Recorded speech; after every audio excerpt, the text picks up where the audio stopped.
دھوپ دریچہ by Maryam Aziz episode 4۔ کومل کا چہرہ خوشی سے کھل اٹھا۔ لیکن تم نے آج جو حرکت کی ہے یہ مجھے بالکل پسند نہیں آئی۔ کومل نے سر جھکا لیا۔ سوری۔ چلو اب آرام کرو پھر ملاقات ہوگی، کہہ کر وہ تیزی سے نکلا۔ باہر کوئی نہیں تھا۔ وہ سر جھٹکتے بیرونی دروازے کی طرف بڑھا۔ دروازہ لاک ہوتے ہی ناہید اور عالیہ جلدی سے کمرے سے نکل کر کومل کے کمرے میں داخل ہوئی۔ کیا بنا؟ ناہید نے بےتابی سے پوچھا تو کومل نے مسکراتے ہوئے 2 انگلیاں دکھا کر وکٹری کا نشان بنایا۔ گھر تک پہنچتے پہنچتے اس کا سر درد کے مارے پھٹ رہا تھا۔ پہلے میٹنگ کی ٹینشن، پھر خالہ کے فون کی ٹینشن، اور سب سے زیادہ ٹینشن اسے کومل کی باتوں سے ہوئی تھی۔ وہ اسے پسند تھی اور وہ یہ بھی جانتا تھا کہ وہ اسے پسند کرتی ہے، لیکن اتنا جذباتی رد عمل، اگر وہ نس کاٹ لیتی یا زیادہ گولیاں کھانے سے جان چلی جاتی تو شاید وہ خود کو ذمہ دار مان کر ساری زندگی گلٹ محسوس کرتا رہتا۔ وہ اسے کہہ تو آیا تھا کہ وہ اس سے شادی کرے گا، لیکن جانتا تھا اسے بہت مشکل کا سامنا کرنا پڑے گا۔ غلام عباس کو ناہید خالہ اور ان کی فیملی بالکل پسند نہیں تھی، اور ان کی بیٹی کو بہو بنانا جیسے ناممکن سا تھا، لیکن جس کو وہ اس کی بیوی اور اپنی بہو بنانا چاہتے تھے وہ اس کو بالکل اپنی زندگی میں شامل نہیں کرنا چاہتا تھا، کیونکہ وہ اس کے باپ کی ضد تھی اور اسے ان کی ضد سے ضد تھی، جیسے کسی وقت انہوں نے اس کی پسند سے ضد کی تھی، صرف اس لڑکی کی وجہ سے جسے اس نے دیکھا بھی نہ تھا۔ تب سے اسے زمل نامی لڑکی سے چڑ ہو گئی تھی۔ اس نے کار پورچ میں کھڑی کر کے اپنی دونوں آنکھوں کو زور سے بند کیا اور پھر گہرا سانس لے کے آنکھیں کھولیں اور کار سے اتر گیا۔ وہ لاؤنج میں داخل ہوا تو لاؤنج میں انوری بوا کے ساتھ نفیسہ ٹی وی دیکھ رہی تھی۔ السلام علیکم۔ وہ سلام کرتا ان کے قریب بیٹھ گیا۔ اتنی دیر ہو گئی آج؟ نفیسہ نے بغور اس کا تھکا چہرہ دیکھا۔ جی کچھ کام تھا۔ اس نے ٹی وی پر نظریں جمائے کہا۔ کھانا لگاؤں؟ نہیں میں چائے پیوں گا۔ نہیں بوا آپ بیٹھے، میں خود لے لوں گا۔ انہیں اٹھتا دیکھ وہ فوراً بولا۔ خالہ کچن میں تھی، اسے کہہ دو خود بنانے کھڑے نہ ہو جانا۔ انوری بوا کے کہنے پر وہ سر ہلاتا اپنے کمرے کی طرف بڑھا، لیکن پہلے کچن کی طرف آیا۔ خالہ 1 کپ اسٹرانگ سی چائے بنا دو، میں فریش ہو کے آتا ہوں۔ وہ زور سے آواز لگاتا اپنے کمرے کی طرف بڑھ گیا، جبکہ شیلف صاف کرتی زمل نے حیرت سے اس کی فرمائش سنی۔ یقیناً اس نے اسے نہیں دیکھا تھا۔ اس نے تولیہ دھو کر اسٹینڈ پہ ڈالا اور ساس پین میں پانی ڈال کر چولہے پہ رکھا۔ وہ بات لے کر باہر آیا تو اس کا رخ کچن کی طرف تھا۔ بھائی؟ حماد کی آواز پر وہ رکا اور مڑ کر اسے دیکھا۔ بابا آپ کو بلا رہے ہیں اسٹڈی میں۔ حارث نے بے اختیار گہرا سانس لیا۔ اسٹڈی کا مطلب غلام عباس کا موڈ ٹھیک نہیں۔ وہ دستک دے کر اندر داخل ہوا۔ بابا آپ نے بلایا؟ وہ بڑے سے ٹیبل کے پیچھے رکھی اپنی مخصوص آرام دہ کرسی پہ بیٹھے تھے۔ بیٹھو۔ ان کا سنجیدہ انداز اسے پریشان کر رہا تھا، لیکن وہ بظاہر نارمل نظر آنے کی ایکٹنگ کر رہا تھا۔ تم جانتے تھے آج کی میٹنگ کتنی اہم تھی، اور میں نے تم پہ بھروسہ کر کے پورا پروجیکٹ تمہیں ہینڈل کرنے کو دیا، اور تم نے کیا کیا؟ بجائے ڈیل فائنل کرنے کے ان فارنرز کو اپنے سیکرٹری کے حوالے کر دیا۔ دماغ کام کر رہا تھا تمہارا؟ سنجیدگی سے بات کرتے ان کا لہجہ سنجیدہ غصیلا ہو گیا۔ بابا میں نے ان سے تقریباً ساری بات فائنل کر دی تھی اور وہ اگری بھی تھے، پر ناہید خالہ کے گھر ایمرجنسی ہو گئی تو مجبوراً مجھے جانا پڑا، ورنہ میں ایسا نہ کرتا۔ فضول ایکسکیوزز مت دو حارث۔ تمہیں لگتا ہے میں آئندہ تم پر اتنے بڑے پروجیکٹ کے لیے یقین کروں گا؟ بابا اس نے حیرت اور افسوس سے انہیں دیکھا۔ بابا میں اپنا کام پورا کر کے گیا تھا۔ کام پورا نہیں ہوا حارث صاحب۔ وہ لوگ بغیر جواب دیے چلے گئے، بغیر کوئی اگریمنٹ سائن کیے۔ وہ دانت پیس کر طنزیہ انداز میں بولے۔ اب کی بار حارث بول نہیں سکا۔ آئی ایم سوری بابا، آپ پریشان نہ ہو، میں سب ٹھیک کر دوں گا۔ غلام عباس کتنی دیر سنجیدگی سے اس کا چہرہ دیکھتے رہے۔ تم نے ایک بار پھر مجھے مایوس کیا حارث۔ ان کی بات پر اس نے سختی سے اپنے دانت پر دانت جمائے، نظریں قالین کے ڈیزائن پہ جما دیں۔ تمہارے لیے کام سے زیادہ اس فضول عورت کی فون کال ضروری تھی؟ اس کی کیا ایمرجنسی ہو گئی؟ کون سا رونا رو کر تمہیں الو بنایا ہے؟ ایسا کچھ نہیں بابا، ان کی طبیعت واقعی خراب تھی۔ وہ ان کی آنکھوں میں دیکھ کر جھوٹ نہیں بول سکتا تھا، اس لیے نظریں چراتے ہوئے بولا۔ انہوں نے طنزیہ ہنکارا بھرا۔ مجھے وہ ڈرامے باز عورت بالکل پسند نہیں۔ میں صرف تمہاری ماں کی وجہ سے کئی باتوں کو اگنور کرنے پر مجبور ہوں، لیکن اگر اس عورت کی وجہ سے یا اس کے بچوں کی وجہ سے میرے گھر کا ماحول خراب ہوا یا ہمیں کوئی نقصان پہنچا تو میں سارا لحاظ بھول جاؤں گا۔ ان کے لہجے میں صاف اور واضح تنبیہ تھی۔ اس نے بے اختیار گہرا سانس لیا۔ جاؤ اب۔ ناراضگی سے کہہ کر انہوں نے سامنے رکھی کتاب پر نظریں جما دیں تو وہ ضبط سے سرخ پڑتا چہرہ لیے باہر آیا۔ غصے سے اس کی مٹھیاں بھنجی تھیں۔ وہ ہمیشہ ان کو خوش رکھنے کی کوشش کرتا تھا اور وہ ہمیشہ اس کو مایوس ہونے کا طعنہ دیتے تھے، صرف ایک خواہش کر کے جو ان کی خواہش سے مختلف تھی۔ اس کا دماغ بری طرح خراب ہو رہا تھا۔ آپ کی چائے؟ نسوانی آواز پر اس نے چونک کر دائیں طرف دیکھا اور زمل پر نظر پڑتے ہی اس کے ماتھے پر بے شمار بل پڑ گئے تھے اور غصہ عود کے آیا تھا۔ اس نے زور سے ہاتھ مار کر چائے کا کپ گرا دیا تھا۔ گرم گرم چائے زمل کا ہاتھ جلا گئی۔ وہ ایک دم چیخ کر 2 قدم پیچھے ہٹی اور بے ساختہ اپنا دایاں ہاتھ تھاما۔ عجیب بے شرم لڑکی ہو، ہر وقت میرے ارد گرد منڈلاتی رہتی ہو۔ تمہیں کہا تھا میں نے چائے بنانے کو؟ ہاں بولو، کہا تھا۔ اس طرح کر کے تمہیں کیا لگتا ہے میری نظروں میں آ جاؤ گی؟ جس غلط فہمی میں تم ہو اس سے نکل آؤ، ورنہ اس سے پہلے۔ وہ مزید بولتا کہ نفیسہ کی غصیلی آواز پر اس نے غصے سے گردن گھمائی۔ انوری بوا، حماد اور نفیسہ حیرت اور پریشانی سے اسے دیکھ رہے تھے۔ کیا؟ اپنی طرف یوں دیکھتا پا کر حارث نے ابرو اچکائے اور مزید کوئی بات کیے بغیر تیز تیز قدموں سے چلتا اپنے کمرے کی طرف بڑھ گیا، جبکہ زمل ابھی تک صدمے کی کیفیت میں تھی۔ انوری بوا تیزی سے اس کی طرف بڑھیں اور اس کا سرخ ہوتا ہاتھ تھاما تو اس نے تڑپ کر ہاتھ کھینچا۔ صدمے کی کیفیت ختم ہوئی تو درد کی لہر ہاتھ سے لے کر پاؤں تک دوڑ گئی۔ اس کی آنکھوں سے آنسو تیزی سے بہنے لگے۔ بوا، آپ اس کے ہاتھ پہ برنول لگا دیں، میں یہ گند سمیٹ لیتا ہوں۔ اس کے بھیگے چہرے سے نظریں چراتے حماد نے انوری بوا سے کہا اور خود جھک کر ٹوٹے ہوئے کپ کی کرچیاں سمیٹنے لگا۔ کمرے میں آتے ہی اس نے موبائل جیب سے نکال کے بیڈ پہ اچھالا۔ تبھی دروازہ کھلنے کی آواز پر اس نے مڑ کے دیکھا اور نفیسہ کو دیکھ کر ہونٹ بھینچے وہ غصے سے اسے دیکھ رہی تھی۔ یہ کیا حرکت تھی؟ حارث، ان کے ناراضگی دیکھ کر وہ خاموش رہا۔ کس بات کا غصہ کس پہ نکال رہے ہو؟ کیا کہا اس نے تمہیں؟ تمہارے لیے چائے لے کے آئی تھی۔ میں نے کہا تھا اسے کہ وہ لے کے آئے؟ وہ سنجیدگی سے بولا۔ ہاں، تم ہی اسے کچن میں کہہ کے آئے تھے۔ ان کے کہنے پر اس نے ہونٹ بھینچ لیے۔ میری سمجھ میں آ رہا ہے، آخر وہ یہاں کیوں آئی ہے؟ کیوں آئی ہے؟ نفیسہ نے حیرت سے دہرایا۔ یہ گھر اس کا ہے، منگیتر ہے تمہاری۔ بہت ہو گیا اماں، میں بہت پہلے کہہ چکا ہوں میں اس سے کوئی رشتہ نہیں رکھنا چاہتا، تو کیوں آپ لوگ زبردستی اسے میرے سر پہ تھوپنا چاہتے ہیں؟ نفیسہ نے افسوس سے اسے دیکھا۔ کیوں اپنے باپ کے غصے کو ہوا دے رہے ہو؟ جانتے ہو نا وہ زمل کو یہاں اسی لیے لائے ہیں کہ وہ اس گھر کی بہو بنے، تم انکار کر کے انہیں شرمندہ کرنا چاہتے ہو؟ اماں، آپ لوگوں کو جو سمجھنا ہے سمجھیں، لیکن میں بابا کی یہ خواہش پوری نہیں کروں گا۔ وہ ایک ایک لفظ پہ زور دے کے بولا۔ اور اس لڑکی کو بھی آپ سمجھا دیں کہ مجھ سے دور رہے۔ کہہ کر وہ رکا نہیں، باتھ روم میں جا کے دروازہ بند کر دیا۔ نفیسہ کتنی دیر وہیں کھڑی رہیں، ان کے چہرے پر تفکر کی لکیریں صاف دیکھی جا سکتی تھیں۔ ٹرین سے نکلتے ہی اس کے قدم تیزی سے آگے بڑھ رہے تھے، جبکہ کانوں میں ایئر فون لگے تھے۔ محمد رفیع کی سریلی آواز سے لطف اندوز ہوتا وہ آگے بڑھ رہا تھا، جب فون کی گھنٹی کے بجتے ہی محمد رفیع کی آواز غائب ہو گئی۔ اس نے فون نکال کر اسکرین کی طرف دیکھا۔ ہیلو علیسہ، کیسی ہو؟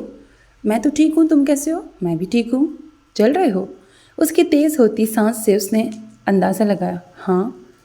فرقان بھی ساتھ ہے؟ نہیں، وہ آج نہیں آیا آفس۔ کیوں، تم کیوں پوچھ رہی ہو؟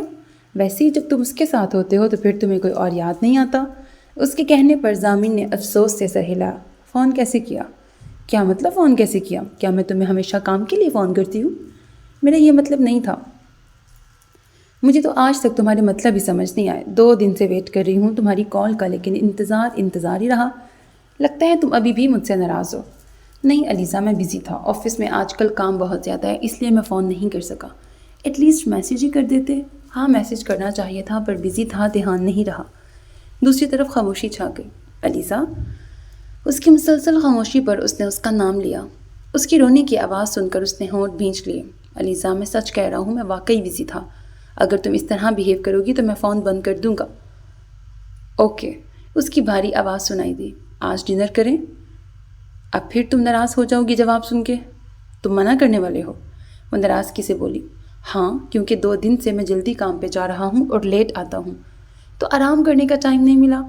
آج آرام کرنے کا موڈ ہے، ویکینڈ پہ چلتے ہیں۔ چلو ٹھیک ہے، جیسی تمہاری مرضی۔ وہ آہستہ سے بولی اور فون بند کر دیا۔ پتہ نہیں سب لڑکیاں اتنی ہی عجیب ہوتی ہیں۔ زیر لب بڑبڑاتے ہوئے اس نے کی ہول میں چابی گھماتے دروازہ کھولا، سائڈ پہ رکھے شوز ریک میں جوتے اتار کے رکھے اور ننگے پاؤں چلتا آگے بڑھا، لیکن کچن سے آتی آوازوں پر اس کے قدم بے ساختہ رکے تھے۔ میں نے کبھی تمہاری کسی بات پہ اعتراض کیا، نہ تم پہ کوئی روک ٹوک لگائی جو تم مجھ پہ پابندیاں لگا رہی ہو۔ وہ غصیلی اور اونچی آواز ہاشم علی کی تھی۔ میں نے بھی کبھی تمہاری زندگی میں دخل نہیں دیا، بلکہ تمہاری خوشی کے لیے اپنی زندگی کے 2 سال برباد کر دیے، تم نے اور تمہاری اس دقیانوسی فیملی نے۔ تم بڑا ماں باپ کرتے رہتے ہو۔ کیا کیا انہوں نے تمہارے ساتھ؟ جب تک تم کماتے رہے بیٹا بیٹا کرتے رہے، جیسے ہی کچھ دن بیکار ہوئے انہی ماں باپ نے آنکھیں ماتھے پہ رکھ لیں۔ تم بھول سکتے ہو، میں نہیں، کیسے تمہاری ماں مجھے دن رات ٹارچر کرتی تھی۔ یہ آواز شاہینہ کی تھی، جو یہاں کے بہترین کالج کی گریجویٹ تھیں۔ ان کے سرکل میں ان کے اچھے اخلاق کی مثالیں دی جاتی تھیں۔ وہ اس وقت جاہل عورتوں سے بدتر انداز میں اپنے شوہر کو اس کے ماں باپ کے طعنے دے رہی تھیں۔ شاہینہ، منہ سنبھال کے بات کرو، تم میری ماں کی بات کر رہی ہو۔ ہاشم علی کی آواز میں واضح غصہ تھا۔ ابھی تک منہ سنبھالا ہی ہوا ہے، منہ کھولنے پر تم مجھے مجبور کر رہے ہو۔ میں نے بہت پہلے کہہ دیا تھا، مجھے تمہاری فیملی سے کوئی واسطہ نہیں رکھنا، اور نہ میرے گھر کوئی آئے گا۔ شاہینہ، ہاشم علی نے بے بسی سے ان کا نام لیا۔ وہ میری بہن ہے، سالوں بعد اس سے ملوں گا۔ وہ مجھ سے ملنے میرے گھر آ رہی ہے، میں کیا کہوں کہ وہ میرے گھر نہیں آ سکتی؟ ہاں، بالکل ایسے ہی کہنا ہوگا، کیونکہ یہ میرا گھر ہے اور یہاں مہمان بھی میری مرضی سے آئیں گے، کیونکہ ایسے ہی تمہاری ماں مجھے کہتی تھی کہ وہ اس کا گھر ہے اور وہاں اس کی مرضی چلے گی۔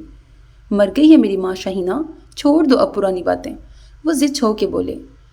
میں نے چھوڑ دی تھی پرانی باتیں ہاشم، لیکن تم مجھے دوبارہ یاد دلا رہے ہو۔ میں تمہاری بہن کی شکل نہیں دیکھنا چاہتی، جو بالکل تمہاری ماں کی طرح ہے۔ بات ختم ہو گئی، وہ یہاں نہیں آئے گی۔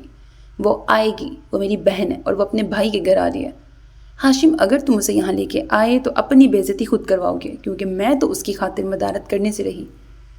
گلاس ٹوٹنے کی آواز آئی اور ساتھ ہی ہاشم علی باہر نکلے۔ اسے سامنے دیکھ کر وہ ٹھٹک کے رہ گئے۔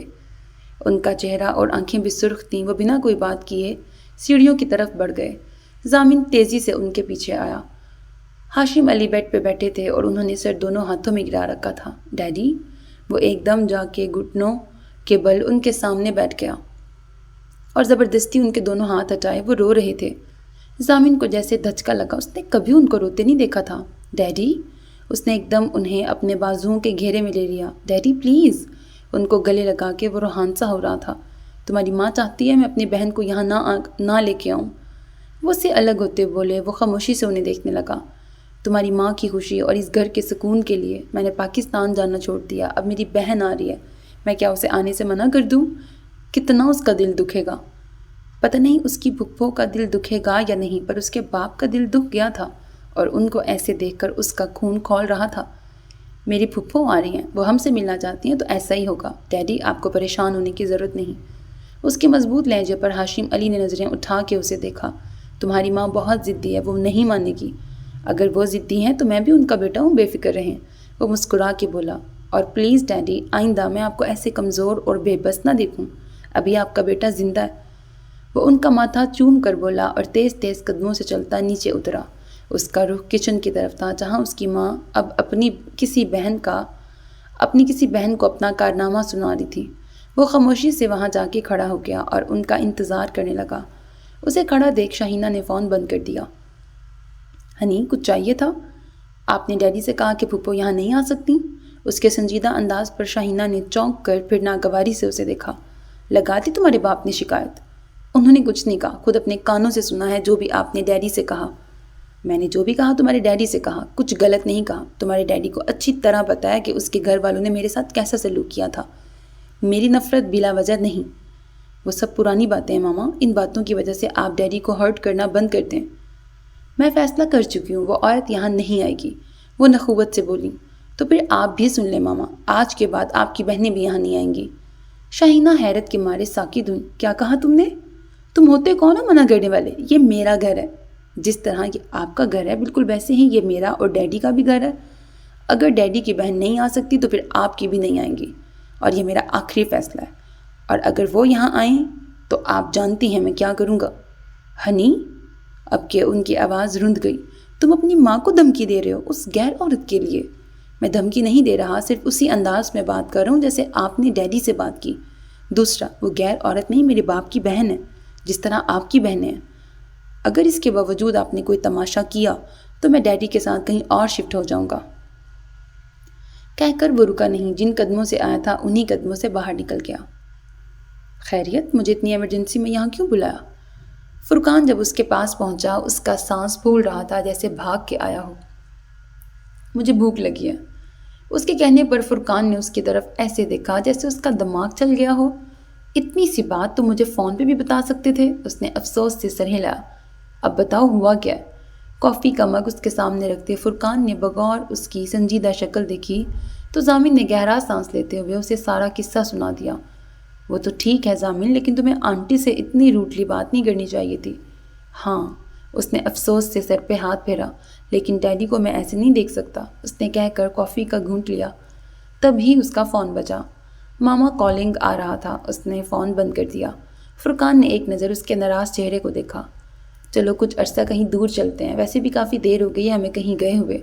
ہاں میں بھی یہی سوچ رہا ہوں، ضامن نے سامنے ٹی وی کی طرف دیکھتے کہا۔ ابو کب سے کہہ رہے ہیں پاکستان چکر لگا لوں، میری کزن کی شادی بھی آ رہی ہے، دونوں ساتھ چلتے ہیں، تم پاکستان بھی گھوم لینا اور شادی بھی انجوائے کر لینا۔